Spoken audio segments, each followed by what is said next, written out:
500 కోట్ల విలువైన వెండి ఒక ఆలయంలో సమర్పించారు. కానీ అది 95% నకిలీగా బయటపడితే ఇది ఎక్కడ జరిగిందో తెలుసా? వైష్ణోదేవి టెంపుల్. ఇది భక్తుల మోసమా లేక ఒక పెద్ద స్కామా? మాతా వైష్ణవిదేవి టెంపుల్ గురించి అందరికీ తెలిసిందే. ప్రతి సంవత్సరం లక్షలాది మంది భక్తులు అక్కడికి వెళ్ళి చెల్లింపులు, కానుకలు సమర్పిస్తారు. వాటిలో నగదు మాత్రమే కాదు, బంగారం, వెండి కూడా పెద్ద మొత్తంలో ఉంటుంది. ఇక్కడ షాకింగ్ విషయం ఏమిటి అంటే, వైష్ణవదేవి ష్రైన్ బోర్డ్ వద్ద దాదాపు 20,000 కిలోల వెండి సేకరించబడింది.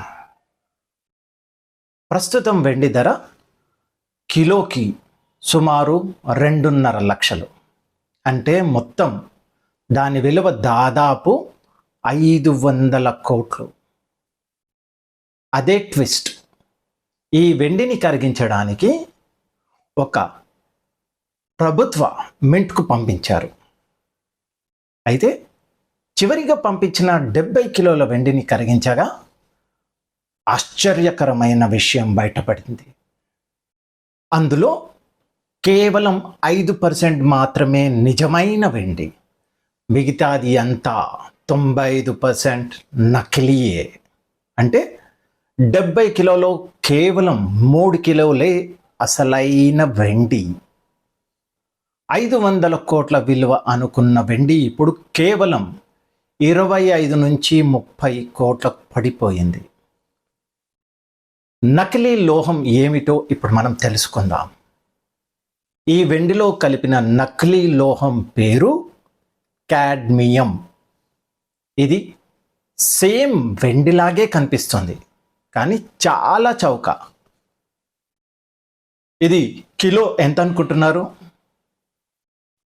కిలోకి సుమారు 500 రూపాయలు మాత్రమే ఉంటుంది. ఒక్కసారి ఈ రెండింటిని పోలిస్తే వెండి 2.5 లక్షలకు కిలో అయితే కాడ్మియం 500 రూపాయలకు కిలో. ఎంత పెద్ద తేడా ఉందో మీరు అర్థం చేసుకోండి. ఇది ఆరోగ్యానికి కూడా ప్రమాదం.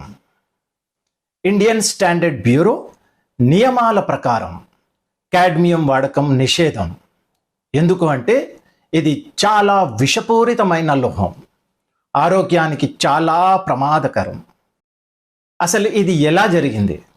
ఈ నకిలీ వెండి చెల్లింపుకు 2 కారణాలు అయి ఉండవచ్చు. ఫస్ట్ వన్, భక్తులు తెలిసి పెట్టడం.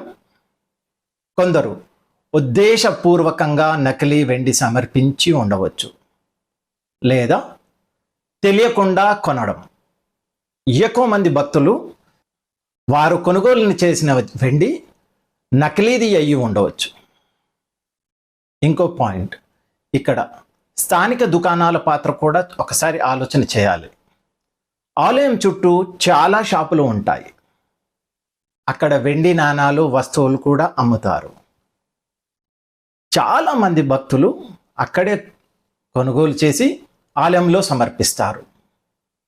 కాబట్టి ఆ షాపుల్లోనే నకిలీ వెండి ఇచ్చి ఉండే అవకాశం కూడా ఉంది. ఇదే మొదటి కేసా? దేశంలోని ఇతర పెద్ద ఆలయాల్లో ఇలాంటి ఫిర్యాదులు ఇప్పటి వరకు రాలేదు. అంటే ఇది చాలా అరుదైన షాకింగ్ కేస్. మన అలవాట్లు కూడా కారణమా దీనికి? మనం వెండి కొనుగోలు చేస్తే దాని శుద్ధిని పరీక్షించం అసలు. కానీ బంగారం కొంటే మాత్రం చాలా జాగ్రత్తగా చెక్ చేస్తాం. ఖచ్చితంగా ప్యూర్ గోల్డ్ కావాలని కూడా మనం అడిగి తీసుకుంటాం. కానీ వెండి విషయంలో అలాంటి జాగ్రత్త అసలు ఉండదు. మరొక ఆసక్తికర విషయం ఏమిటి అంటే, కొందరు పూజల కోసం తక్కువ ధర ఉన్న వస్తువులనే ఎక్కువగా ఉపయోగిస్తారు. ఎగ్జాంపుల్గా మనం తీసుకుంటే, తినడానికి మాత్రం మంచి నెయ్యి కొనుగోలు చేస్తాం, కానీ పూజ కోసం చీప్ క్వాలిటీ నెయ్యిని వాడతారు. మార్కెట్లో పూజా నెయ్యి అని ప్రత్యేకంగా కూడా అమ్ముతారు. ఎందుకు అంటే అది తక్కువ ధరలో ఉంటుంది, తినడానికి పనికిరాదు.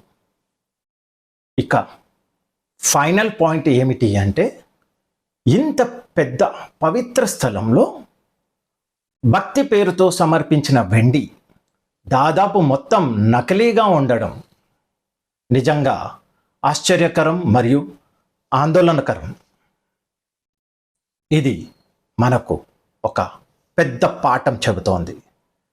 భక్తి మాత్రమే కాదు, అవగాహన కూడా అవసరం. సో మరొక విశ్లేషణతో మళ్ళీ మీ ముందుకు వస్తాను. అంతవరకు భారత్ మాతాకి జై. జై హింద్.